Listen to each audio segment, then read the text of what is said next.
Pagelaran wayang kulit Ki Sunarpo Guno Prayitno.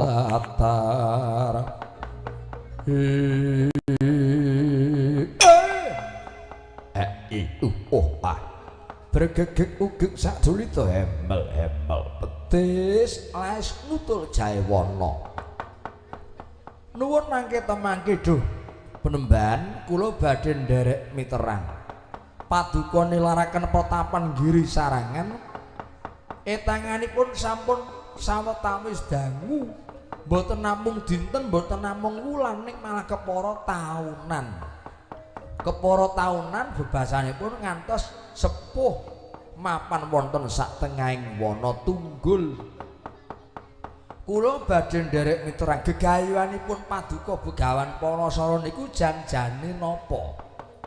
Kakang Semar Badranaya. Kula den ndadekna sumurup nggonku ninggalke Pertapan Giri Sarangan sebab aku kepengin banget mulyake anak turunku Kiai.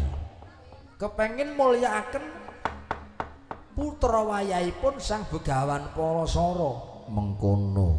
Lah mongko Paduka menika dereng kagungan garwa. Dereng kagungan garwa kok ajeng mulyake anak turun sampean iki dos pundi?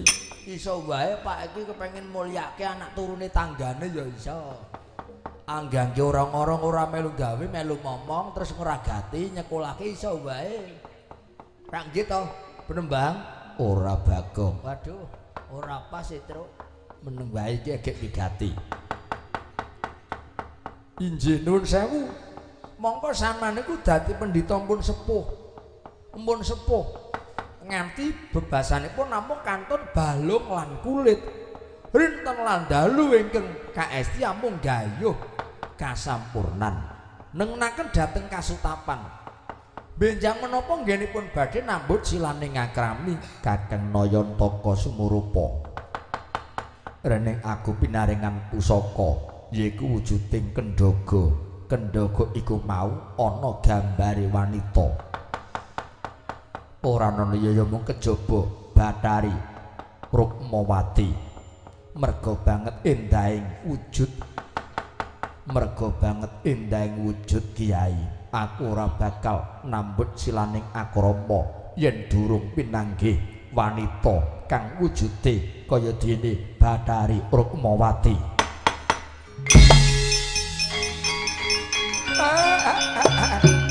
Niki pripun? Kok ngeten iki? Lah napa enten wong niku rak ming gambar Bathari Rukmawati.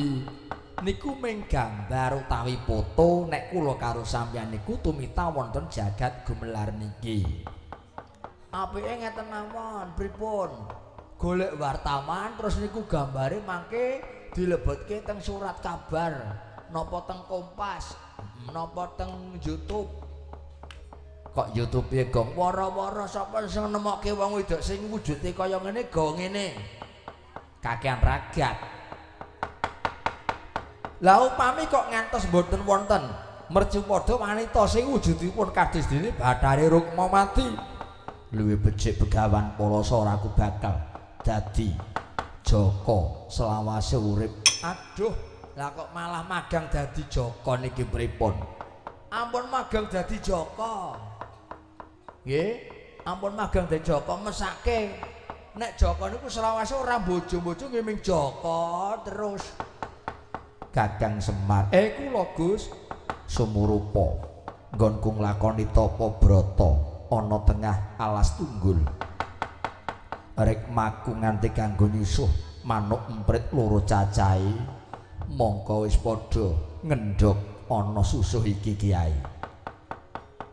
Lajeng ingkang damel susuh wonten ngriku wujudipun wujude manuk emprit loro cacahe semune lanang lan wadon.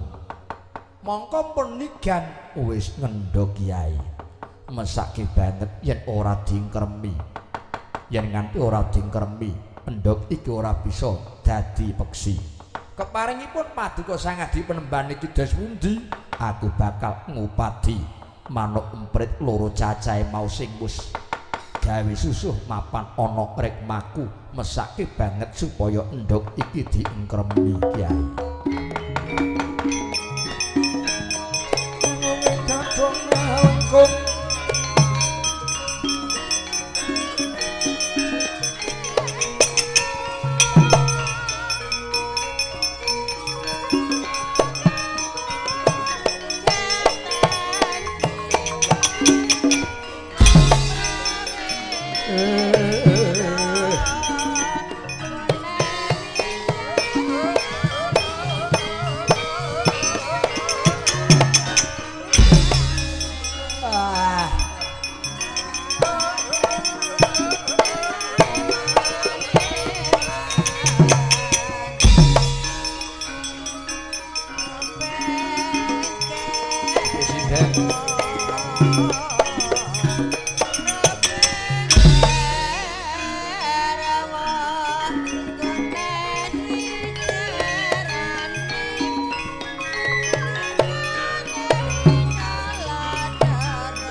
Anjani sakwise ngendhog ora dingkremi semune Begawan Palasara ora trima goleki aku lan kowe Kakang. Iya, pancen bener ki arep ngoyak playune aku lan kowe pamrih yen kecandhak arep dilebokke jroning susuh supaya ngengkremi ndhog sing mapan ana rambuté Begawan Palasara. Juru prayogane kepiye? Iki mung gawe reka daya. Murid Begawan Palasara ngulon lakune. Ngulon lakune ing kono kadhangan Bengawan Suwilu Gangga. Iya. Kadhangan Begawan Suwilu Gangga kanthi Dewi Durgandini Yalara Amis gentorake teteki dadi tukang satang. Ya tukang nyabrangke wong sing kepengin liwat ana ing Bengawan Suwilu Gangga. Muga-muga bisa pinanggih pesti jatuh kramane sang Begawan Palasara. Aja nganti kecandhak yen ngono Kang. Ayo playogane ngulon parane, mlayu ngulon, mlayu ngulon, mlayu ngulon.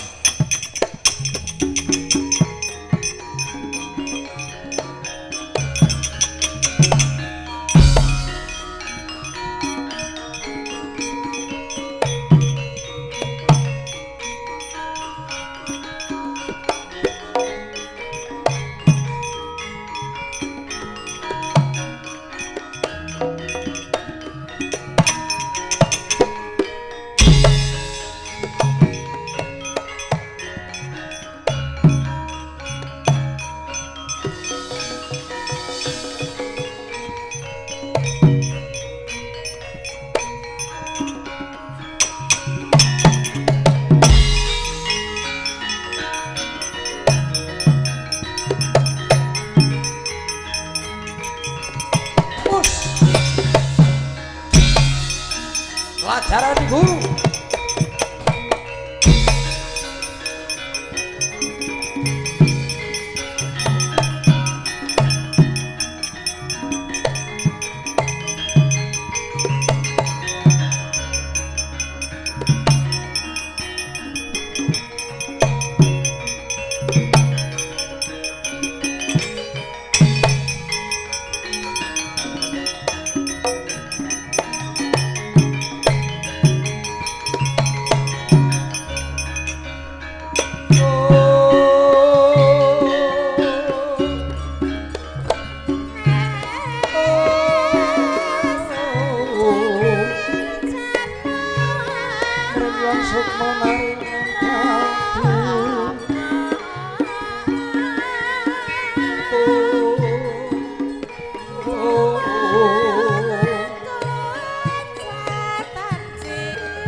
Palogon laguning lekas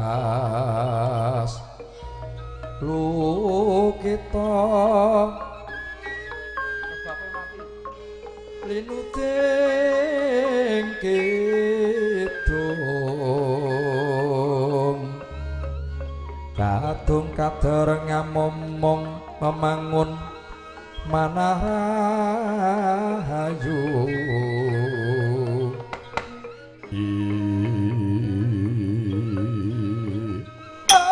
Ai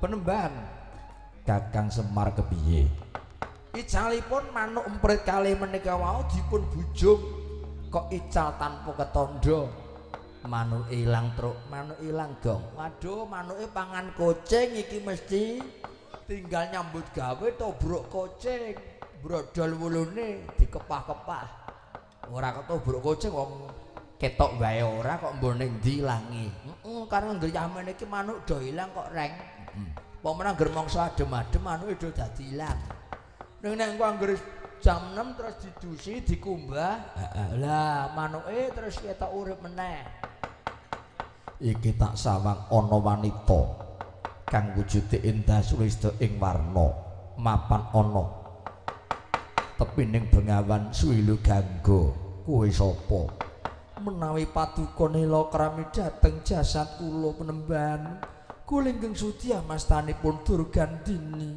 kowe Durgandini inggih kula menika abdinipun Penemban kula inggih abdinipun Penemban kula inggih nderekaken Mas Rara dados tukang santang wonten Bengawan Suwilu Gangga menika panjenengan sinten Penemban nderek nepangaken ditepungke wae mburi saka pertapan ngiri sarangan aku Begawan Palasara paduka sang adi Penemban ingkang peparapipun Begawan Palasara ya dasar nyata menawi nderek nepangaken kula abdinipun Begawan Palasara nami kula Semar Badranaya panjenengan Semar Badranaya nggih sing mburi kae rada kuru ning kok besus temen kae sapa kula menika abdinipun Mas Rara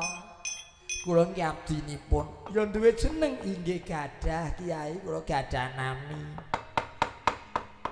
lah jenengmu sapa aku tak nepungke inggih menawi panjenengan dangu kalian kula nami kula Mpok Indun oh jenengmu Mpok Indun inggih wah iki rombongane Baje Bajuri berarti iki nek kono Mpok Indun berarti ngarepe Bu RT lah terus kowe aku dadi Bajuri oh lah make sapa sing japokane mak iki wong merengkel ngeyel omong galak waduh sing dadi mak wis turu terus wis lipenan gandan teror-teror sida nembang malah mapan turu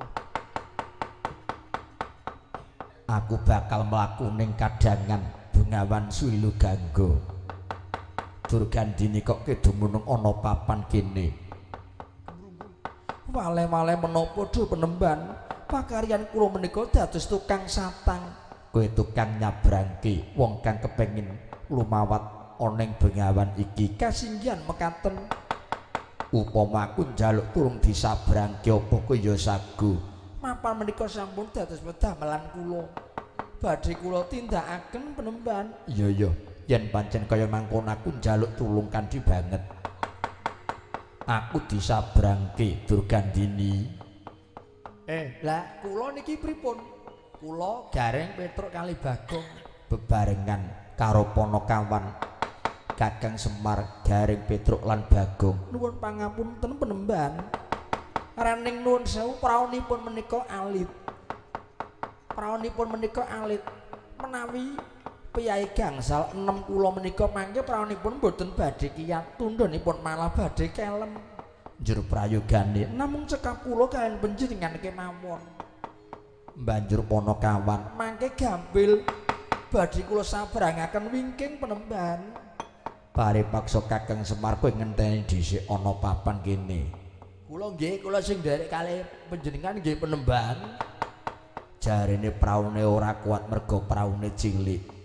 Yen upama ditumpaki wong 5 utawa wong 6 tundhone malah bakal kerem. Waduh, jan ujar kula niku ajeng bareng kalih wong wedok. Wong wedok numpak bareng penak napa mboten? Kados pundi penemban? Iya. Ragate pira aku manut sing baku aku njaluk disabrangke bengawan iki. Monggo menawi ngeten kula dheraken kula aturi pancing wonten baita penemban. Wanita yo nyambar arum.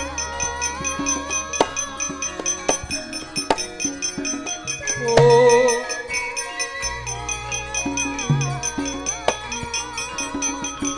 Kok dorang iki jenengke wae.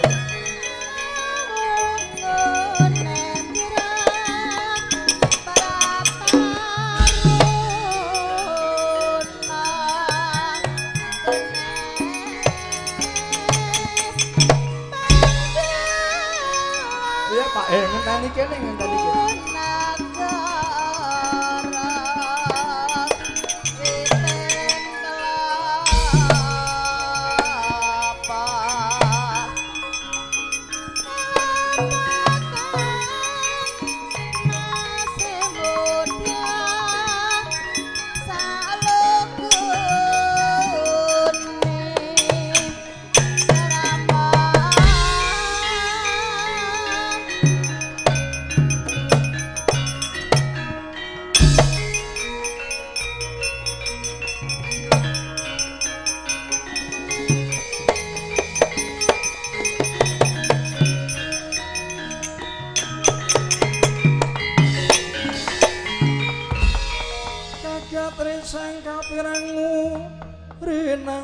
Nempet gampit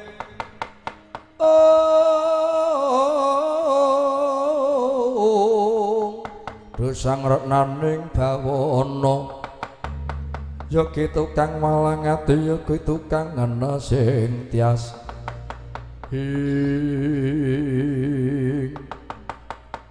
wis kasembatan Begawan Palasara miwah Dewi Durgandini. Dewi Durgandini kinarya dadi tukang satang. Arsa nyabrangaken Sang Begawan Palasara uwang saking Bengawan Suwilu Gangga. Kedhep tismak pamandhengi Sang Begawan Palasara. Dupi mas paosaken blegering wujud Dewi Durgandini wiwit saking pucuk rikma nganti tumeka dlamakan pada sami ingkang wonten Kendhaga. Wujudipun gambaripun tanpa beda Bathari Rukmawati. Bathari Rukmawati. Danguning dangu Sang Begawan Palasara bawaning pendhita kang gentur ing tapa mila dayanipun menika agung. Gedhe perbawane. Ingkang sekawit namung mulat wujudipun Sang Dewi Durgandini dupi kaampet boten kiyat ngampah jroning nala satemah krodaning hawa nafsu inggih hawa kabirahen tan kiyat pinambengan dening Sang Begawan Palasara temah Koma Korut mijilipun ponang Koma ya banyu suci dasaripun sang Begawan Palasara gentur ing tapa mila dayanipun benter dayanipun Koma Korut menika benter ringkes sing carita bentaring Koma Korut gladran wonten nyampingipun sang Begawan Palasara gladran wonten nyampingipun sang Begawan Palasara perbawane agung dayane panas satemah ponang Baita pecah padha sakala pecahing ponang Baita satemah Dewi Durgandini kelem jroning Bengawan Swilu Gangga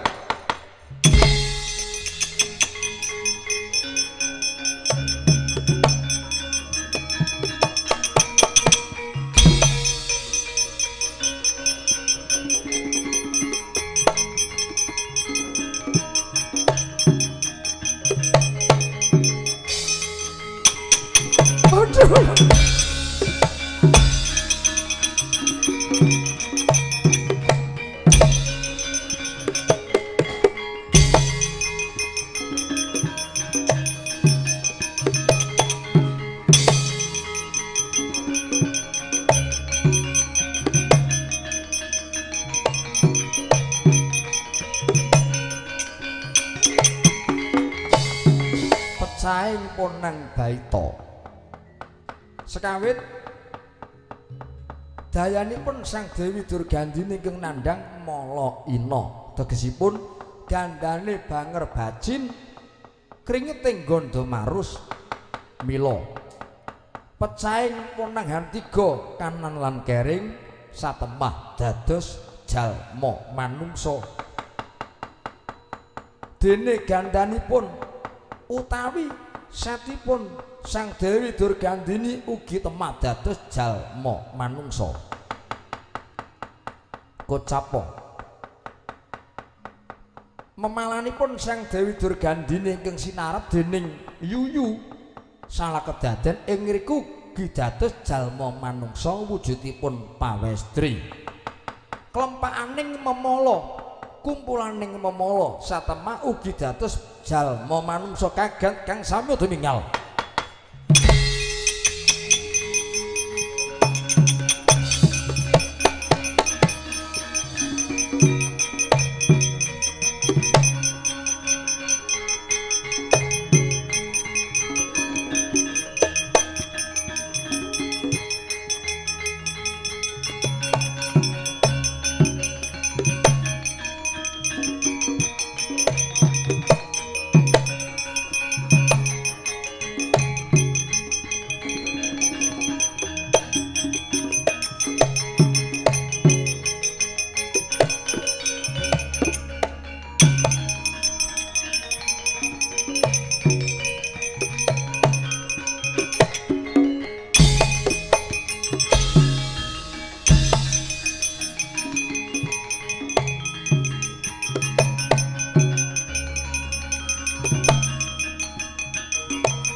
Lenglenging dramangumangungkung kandhane manglelena tanpa kanen yen tantulusa mengko sang Dyah Utama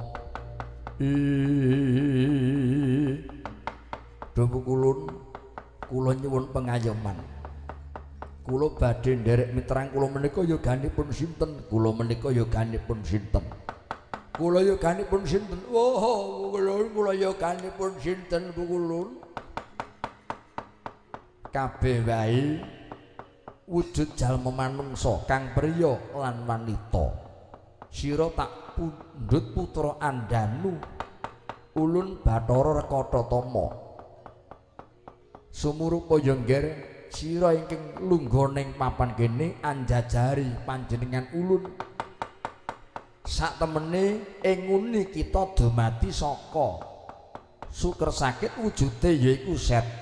Wujuding set mula jeneng kita bakal ulun paringi aran yaiku Setatama. Nami kula Setatama. Iya. Lajeng nami kula sinten ulun? Kowe sekawit memala mau disarap dening Yuyu. Mula kowe bakal tak wenehi pusaka asma Rekatawati. Nami kula pun Rekatawati. Iya. Lajeng kula sinten? Kula sinten, Bu Kulun? Jeneng sira sakloron dumadi saka pecahing prau ta pecahing baita kanan lan kering. Tak wenehi pusaka asma Raden Kencaka lan Kencarupa. Oh, lajeng kula naminipun sinten Bu Kulun? Kula kok dereng dipun paringi pusaka namela. Kowe dumadi saka kumpulaning memala. Tak wenehi pusaka asma Raden Rajamala.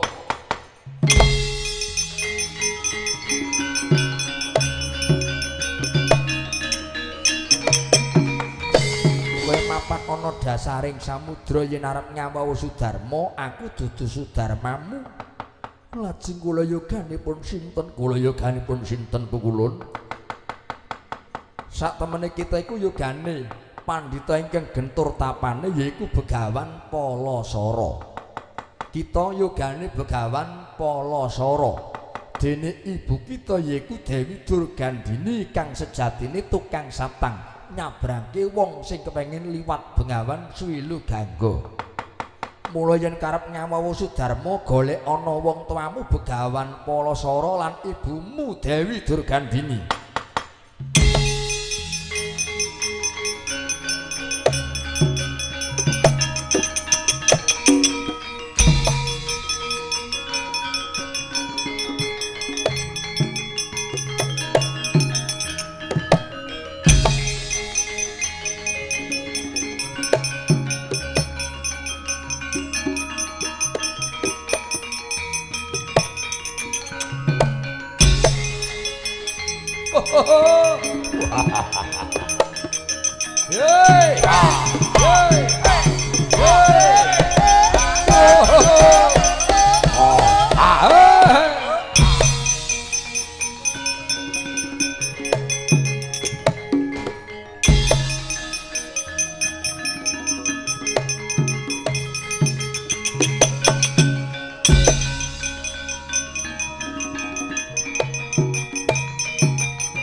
Kadinetraning sari rapuh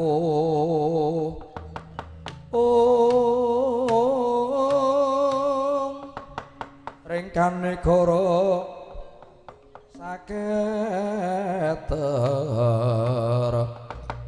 niki dunganingku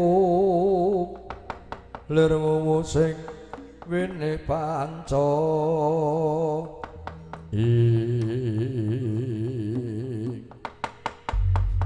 sing gedhe aksamamu Durgandini bareng kowe nyabrangke Begawan Palasara dumadakan praune dadi pecah. Duh Penembahan malah kula ngaturaken bingah tanpa upami awit kula sampun dipun tulungi dening panjenengan, sampun kersa mitulungi dhateng gesang kula Penembahan. Ya mapan wis dadi kewajibanku. Brahmana kudu memayu-ayuning jagat. Wah, jan mentas gong. Wah, kali saka rubeda praone pecah dilalah gawe gethek iso tekan kene. Waduh. Tekan kene, Truk. Bareng karo Begawan Palasara. Oh, lah kok malah do glenak-gleni pancene ngarepe esuk malah do glenak-gleni. Gone wong nyambut gawe meneng bae. Sing gedhe aksamamu Durgandini kok ana gondo banger bajin. Aduh, mambu reng, aku ya mambu. Mambu gong, mambu mambu apa? Aku malah mambu bakmi. Mambu bakmi cengelmu wong mambu gondo bathek kok bakmi. Walah aku bola-balik rasaku ki mambu bakmi karo sego goreng kok ana gondo nyengak banget banger bathek iki gondo apa? Duh, penemban. Malih-malih menapa kula namung badhe matur dhateng panjenengan namung nyuwun pangapunten. Gondo ingkang sengak abaji menika gondo kula. Mila kula dipun tundung saking negari Wiradawit kula nandhang Malayana. Pramila kula nyuwun senja pitulung dhateng panjenengan sang adi penembang.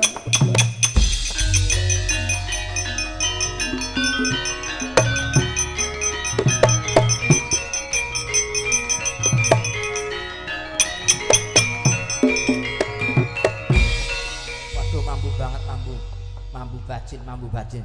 Waduh, mambu lecit. Weh, ngedo wae medhot terus ora kuat. Malah se wangi entutku timbang gondo iki ya, Truk. Aku ya ora kuat kok gong. Wah, gondo kok kaya ngene iki. Kaya kringete sinden ambune ora umum. Sinden sapa? Sinden genah lenga wangine werna-werna Nyuwun marang panguwasaning Hyang Widiwasa, muga-muga kasembadan Durgandini. Cakraning rat gunawakasaning kang hanglur bawaning kang sinungwati jagat nyokang kinarya momong